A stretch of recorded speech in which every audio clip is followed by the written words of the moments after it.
Hello, नमस्ते। कैसे हैं आप सभी? होप आप लोग बहुत अच्छे होंगे और मैं भी ठीक हूँ। तो मैं आपको अपनी जर्नी बता रही हूँ कुंडलिनी के बारे में, मैंने क्या-क्या अनुभव किया। और अभी फ़िलहाल जो प्रेज़ेंट में मैं फ़ील कर रही हूँ वो ये है कि 1-2 दिन से मेरी पूरी बॉडी में एकदम झनझनाहट टाइप की हो रही है। और कल रात को तो बहुत ज़्यादा हो गया था। और कल रात 12 बजे के बाद से जो है मेरे दिल की जो धड़कन है वो एकदम से बहुत ही धीमी हो गई थी।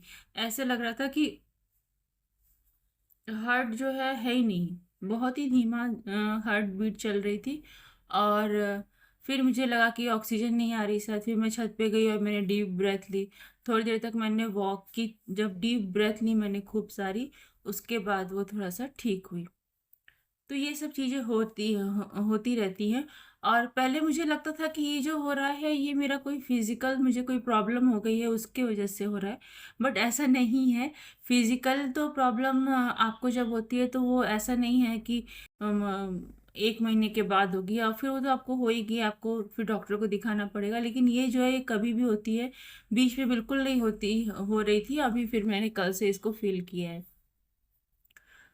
और मुझे ऐसा लगता था कि मैं इसको कुंडलिनी से रिलेट नहीं करती थी, मैं इसको अलग तरीके से देखती थी। अब मैं इसलिए रिलेट कर रही हूँ कि मैंने कुछ लोगों के वीडियोस देखे तो उसमें था कि वो लोग ने भी ऐसे ही चीज़ें फील कर रखी थी। मैंने कहा ना था कि मेरी कुछ लोगों से जो है बातें मैच करती हैं, सबसे नहीं, और सारी बातें नहीं मैच करती, कुछ बातें मैच करती हैं।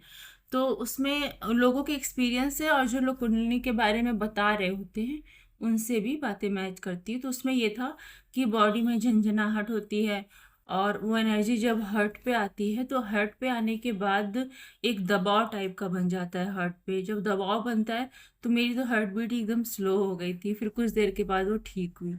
तो ये कॉमन सिम्पटम्स हैं जो कुंडलिनी जागरण में आपके बॉडी में जो हो रहे होते हैं। अब आप सोचिए कि ये फिजिकली तो अनुभव मैं आपको बता दे रही हूँ कि मुझे ये हुआ, ऐसा फील हुआ, यहाँ दर्द हुआ, हार्ट पे प्रेशर आ रहा था।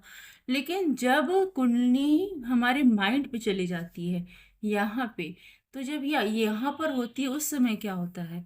उस समय आपका माइंड जो है ऐसी अवस्था में चला जाता है कि आप मतलब सोचिए कि अब आप कुछ सोच नहीं रहे हैं, कुछ वहाँ पे तर्क वितर्क नहीं चल रहा है, बस आप हैं, इसी का अनुभव हो रहा होता है।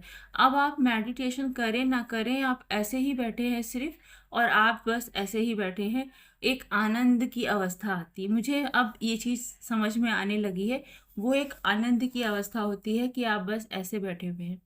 अगर आपके लाइफ में कोई प्रॉब्लम्स चल रही हैं और आप बहुत परेशान हैं, तो आप उस चीज़ को उतना नहीं फील कर पाते हैं, क्योंकि हमारा माइंड तो काम कर ही रहा होता है, लेकिन एक जो फीलिंग होती है, जो फीलिंग उत्पन्न हो रही होती है लोगों के बिहेवियर से, जो दुख है, तकलीफ है, वो तो ये अपने जगह चल ही रहा होता है। लेकिन वो अवस्था ऐसी होती है कि उस समय आप एकदम शांत हो जाते हैं, एकदम शांत होके बैठे रहते हैं।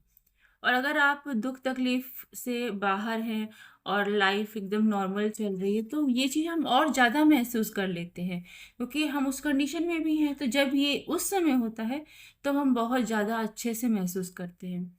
और एक नेगेटिव साइड भी होता है कि जब हम दुखी होते हैं तो समटाइम्स क्या होता है कि जिस दुख में जितना दुखी होना होता है उतना दुखी ना होकर हम उससे बहुत ज़्यादा दुखी हो जाते हैं। मतलब एक दुख आया, हम मतलब जैसे मान लीजिए हम कहीं जाना था घूमने, और सडनली घूमने का प्लान जो है कैंसिल हो गया। अब इसमें तकलीफ होती है, हमें जाना था हम नहीं जा पाए, तो गुस्सा आती है। तो इसमें गुस्सा थोड़ी सी आनी चाहिए या दुख थोड़ा सा होना चाहिए, तो वो इतना ज़्यादा होता है, इतना ज़्यादा होता है कि वो मतलब गहराई में चला जाता है, ये दिक्कत होती है।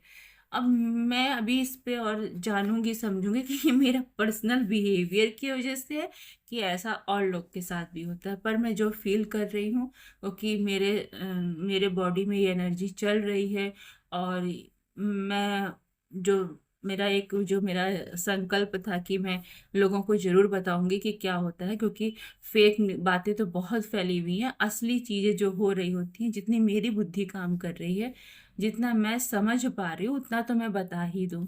क्योंकि पता नहीं, क्या कहते हैं, ऐसे ही जीवन चलता रहेगा और एक दिन जो है मेरी भी जाने की जाने का दिन आ जाएगा और मैं ये यहीं छोड़ के चली जाऊंगी कि मैंने क्या महसूस किया था। हो सकता है अगले जन्म में मैं ही अपनी वीडियो देख रही हूँ।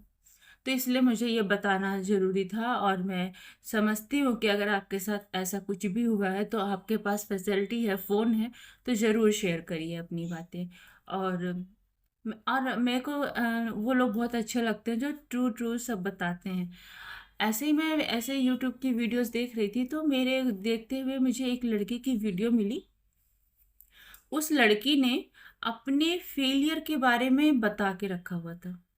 आपने देखा यूट्यूब में किसी ने बताया कि वो फेल हुए हैं, या वो सब कोई सक्सेस कैसे हुए, कैसे मिला, यही शेयर कर रहे। फेल क्यों हो गए, फेल कैसे हुए, कितना फेलियर मिला, ये कहाँ कोई एक्सप्लेन करके बता रहा है। लेकिन उस लड़की ने बताया हुआ था कि मैंने ये गलतियाँ की, मेरे अकॉर्डिंग मुझे ऐसा लगता है, इस वजह से मेरा ये रिजल्ट आया। तो ये बहुत अच्छी चीज़ है।